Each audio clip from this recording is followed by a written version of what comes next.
आज हम आपसे एक ऐसी अंतर्राष्ट्रीय संस्था के बारे में बात करेंगे जो कि संयुक्त राष्ट्र की एक विशेष संस्था है जो शिक्षा, विज्ञान और कल्चर के क्षेत्रों में पूरे विश्व में काम कर रही है और लोगों के बीच सहयोग को बढ़ावा दे रही है। अगर मैं इसके मुख्य उद्देश्य के बारे में बात करूं तो लोगों में शांति और सुरक्षा को मजबूत करना है, जिससे लोगों के अंदर जो युद्ध की मानसिकता है उसे दूर किया जाए। अब बिना देर किए अब वह संस्था कौन सी है, अब उसका नाम ले लेते हैं और वह संस्था है यूनेस्को। अब यूनेस्को क्या है, इसका पूरा नाम क्या है? अगर मैं यूनेस्को की बात करूं तो यूनेस्को UNESCO। अगर यू से देखा जाए तो यू का मतलब होता है यूनाइटेड, एन का मतलब होता है नेशंस, ई का मतलब होता है एजुकेशनल, यस का मतलब होता है साइंटिफिक, सी का मतलब होता है कल्चर, ओ का मतलब होता है ऑर्गेनाइजेशन। इस तरह यूनेस्को का पूरा नाम United Nation Educational Scientific and Cultural Organisation है, जिसे हम संक्षेप में यूनेस्को कहते हैं। और अगर इसी को हिंदी में हमें बोलना हो तो संयुक्त राष्ट्र शैक्षिक, वैज्ञानिक एवं सांस्कृतिक संगठन के नाम से जानते हैं। अब हम बात करते हैं कि इस संगठन की आवश्यकता क्यों पड़ी। जैसा कि हम लोग जानते हैं कि 1939 में द्वितीय विश्व युद्ध शुरू हुआ और यह जाकर 1945 में समाप्त हुआ।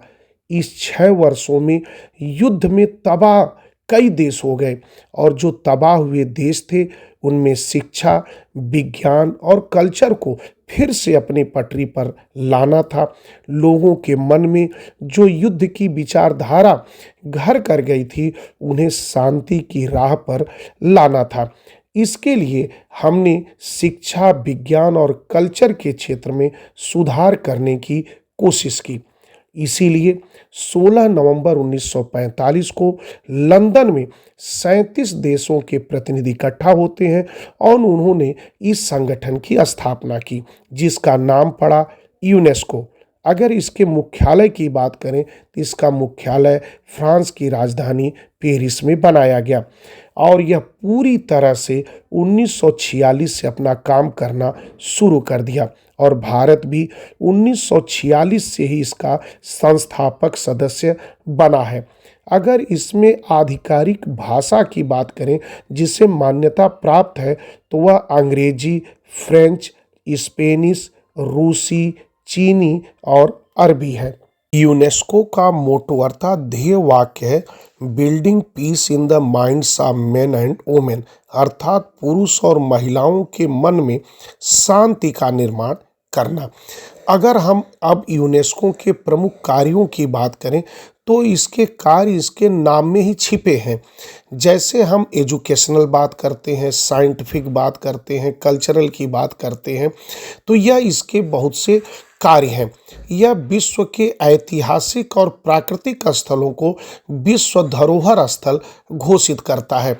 अगर मैं भारत के परिप्रेक्ष्य में बात करूं तो सितंबर 2025 तक कुल 44 विश्व धरोहर स्थल यूनेस्को ने घोषित किया है। इसमें 36 सांस्कृतिक, 7 प्राकृतिक और 1 मिश्रित है।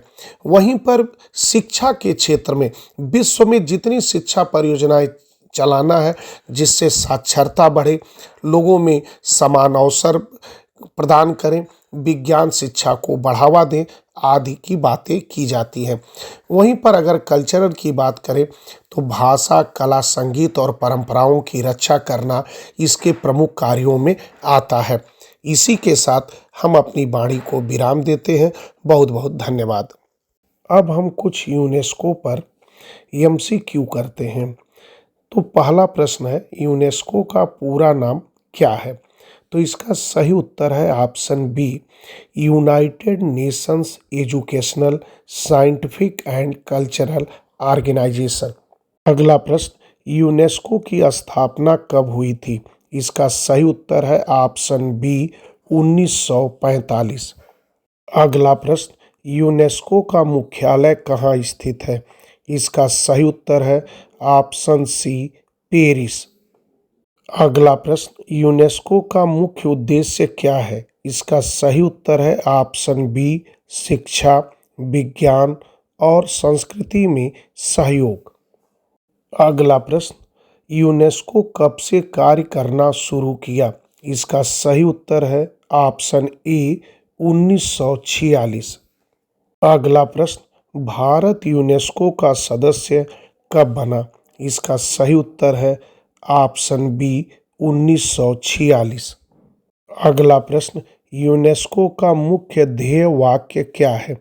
इसका सही उत्तर है option B, building peace in the minds of men and women.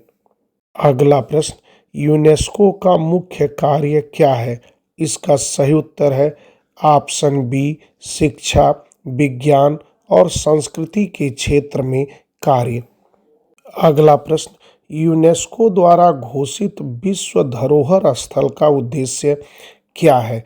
इसका सही उत्तर है ऑप्शन ए, ऐतिहासिक व प्राकृतिक धरोहरों की रक्षा करना। अगला प्रश्न, यूनेस्को की स्थापना किस शहर में हुई थी? इसका सही उत्तर है ऑप्शन ए, लंदन। अगला प्रश्न, यूनेस्को किस संगठन की एक एजेंसी है? इसका सही उत्तर है ऑप्शन बी, संयुक्त राष्ट्र संगठन। अगला प्रश्न, यूनेस्को का एक प्रमुख कार्यक्रम कौन सा है?